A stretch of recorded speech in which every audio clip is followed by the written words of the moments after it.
Всем привет! С вами Антон Больших и мастерская Антоха Гараж. И сегодня у нас в мастерской продолжается глобальный ремонт 650-ки, которую нам привезли из Нижнего Новгорода. Пробег у нее что-то там близок к 60 тысячам километров, год выпуска 2006. То есть ей 17 лет. Владелец купил этот скутер из Японии. Я так понял, с небольшим пробегом, довольно долго на нем ездил и ничего с ним особо не делал. Появились некие посторонние звуки из вариатора, по какому-то странному совету из интернета он зачем-то открутил стопорный болт и начал его как-то подтачивать. Слава богу, что это не привело ни к каким последствиям, потому что после этого он не ездил. Звук никуда не делся, и он решил привезти скутер на прицепе к нам. Мы разобрали пластик и увидели, что шестеренки пластиковые просто закончились. Ну, в конце концов, пробег уже приличный, вариатор никогда никто не лазил. Также увидели там самодельный фильтр вариатора, ну и еще определенное количество вопросов к скутеру появилось. Но еще больше вопросов появилось, когда мы сняли корпус вариатора.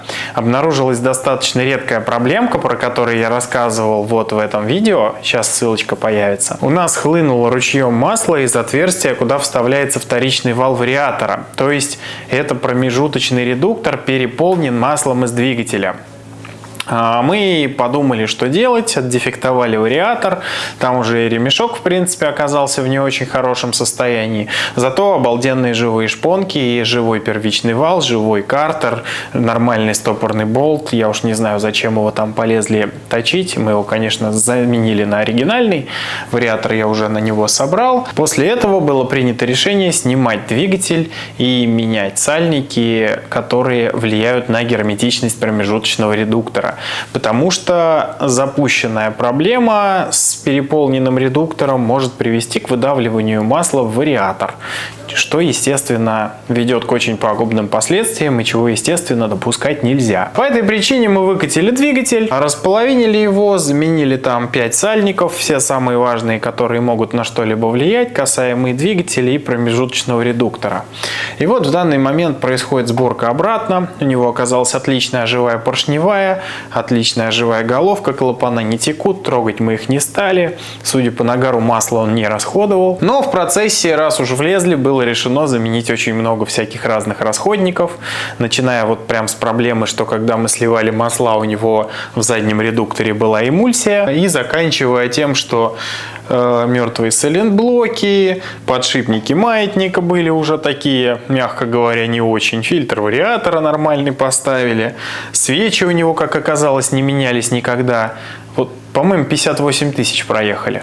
Естественно, там электроды уже, мягко говоря, изношенные, и зазор сильно превышает заводской, я бы сказал, раза в 2. Регламент замены свечей, если что, 24 тысячи километров.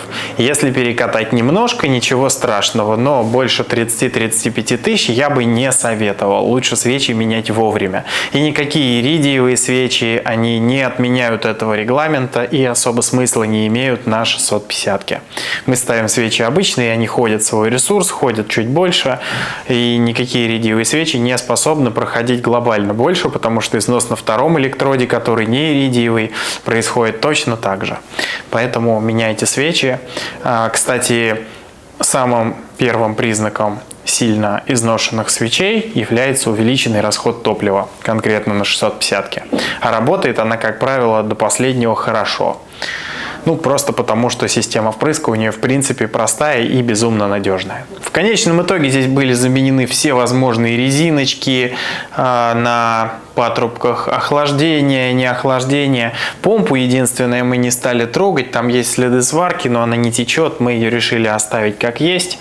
Владелец принял такое решение. Поменяли впускные патрубки, которые еще называют манифулды. Кстати, первый раз в жизни ставлю туда новые, вот пробно заказал, и как раз они пригодились, потому что они, в принципе, убитые у всех, но пока их не трогаешь, оно все ездит прям долго и упорно, никаких проблем. Пока не тронешь, не начнешь разбирать. Собрать уже обратно часто бывает проблемой, потому что они совершенно пластиковые, а иногда даже можно их сломать при снятии дросселей. Вот, будем, наверное, заказывать еще, чтобы у нас в наличии были, потому что так или иначе, но пару моторов в сезон мы перебираем. Проблемы ничего частая, но вот человек в конечном итоге подумал об альтернативах. Ну, что можно купить за эти деньги? Да, это ремонт не дешевый. На круг получается очень приличные деньги. Но что ты купишь? То есть продать его и купить такой же старый мопед, которому почти 20 лет, неинтересно. Добавить досильно свежего надо намного больше, чем стоит этот ремонт. Прямо многократно больше.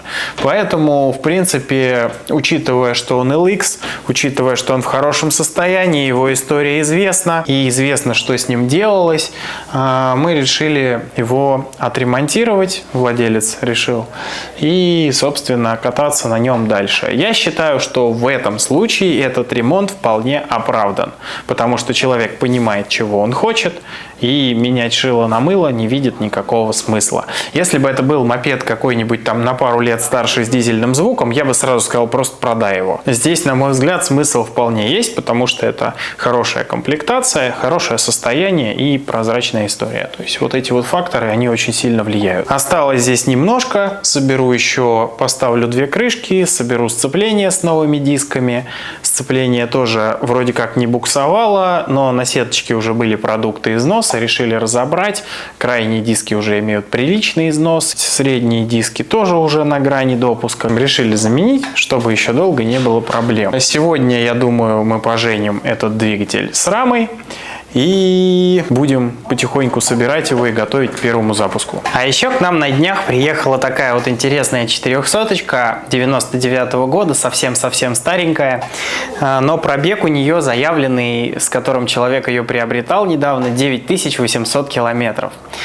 У него есть очень-очень известная и старая проблема с электрикой. Проявляется она как мопед глохнет при включении поворотника или аварийки в какой-то совершенно рандомный момент, то есть не всегда. Я сразу сказал, что за то, чтобы решить эту проблему, я не возьмусь. То есть я прекрасно понимаю, откуда растут корни этой проблемы. Это либо где-то плохая масса, либо плохой плюс на мозгах, либо же это в самих мозгах высохли конденсаторы. Но проблема в том, что я не могу проверить никак результат того, что я делаю, а проводка у большинства из них уже пребывает в очень печальном состоянии. Как собственные конденсаторы, как вы понимаете, им 24 года, и в принципе априори надо уже начинать с замены мозгов или с перепайки мозгов и так далее. Не все, к сожалению, владельцы старых карбюраторных мопедов на это готовы. Я уже видел различный колхоз в виде переделки зажигания какого-то альтернативного. Я это все не одобряю, и поскольку живых старых мопедов уже почти нет в природе, по крайней мере в московском регионе, я за это стараюсь не браться. Но человек сказал: ладно, давай забьем на эту проблему, посмотри его по техничке. У него там был ряд вопросов. Вот, мы его решили посмотреть. У него была жалоба, что чистишь карбюратор, какое-то время ездишь, он перестает тянуть, потом повторяешь процедуру, и опять то же самое. Мы вот решили залезть в него, посмотреть. И я сразу же, не вскрывая карбюратор, увидел совершенно стандартную болезнь этих кузовов, которые почему-то не увидели те, кто чистил карбюратор. Это порванный патрубок между карбюратором и головкой. Его, наверное, уже выкинули. Но там буквально карбюратор был оторван, практически вот половина патрубка была разорвана. И это видно только если прям применить некоторые усилия, отогнуть чуть-чуть карбюратор и посмотреть. Естественно, карбюратор мы даже вскрывать не станем, потому что из моего опыта, я 12 лет их ремонтирую, очень много в свое время этих карбюраторных мопедов перечинил. И карбюратор за все время я разбирал раз, может быть, 5. То есть реже раза в год. Раз в 2 года, может быть. Потому что, как правило, карбюратор — это самая надежная у него вещь. Если там целая мембрана, что можно проверить и без разбора, то, как правило, он будет работать, если в порядке механика, фаза на месте, искра нормальная и так далее. То есть почти всегда причина в чем-то другом, но только не в карбюраторе. А в карбюраторе обычно проблемы только после кривых рук, которые туда залезли. То есть сам по себе этот узел, он очень надежен и внимания обычно не требует. Соответственно, сейчас он у нас заменен, работает нормально. Ну, мы еще на нем не катались в процессе ремонта. Мы здесь еще поставим новый трос ручника, потому что он здесь отсутствует. Человек хочет восстановить ручник. Проверим, возможно, регулировку клапанов. И я думаю, что проверим вариатор, почистим его. В общем, проведем все регламентные работы, которые необходимо.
Итак, сегодня мы состыковали раму с двигателем.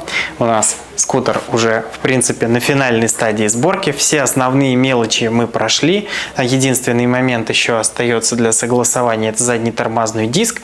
Там диск не очень живой, на свежие колодки. Короче говоря, владелец пусть сам решит.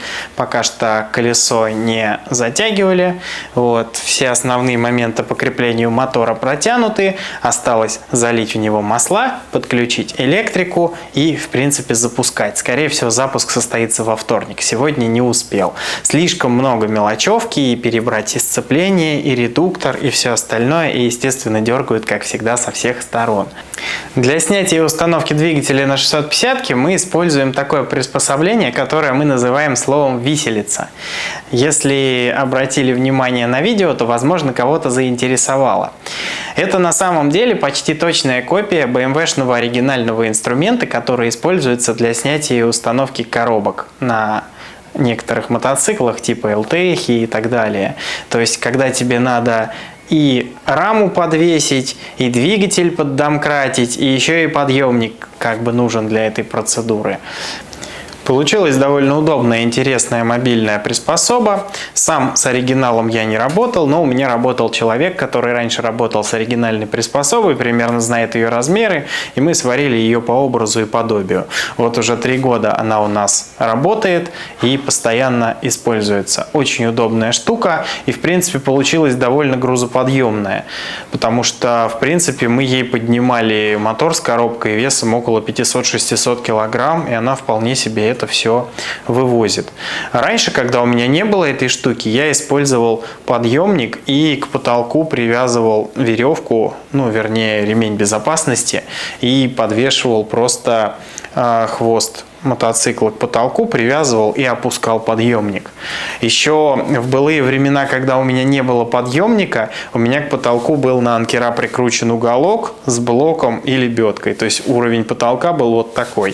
То есть тоже я делал эти работы. В принципе, снятие мотора возможно в одиночку. Это, конечно, неприятно, это неудобно, но это возможно. Установка мотора, конечно же, в одиночку это извращение совсем.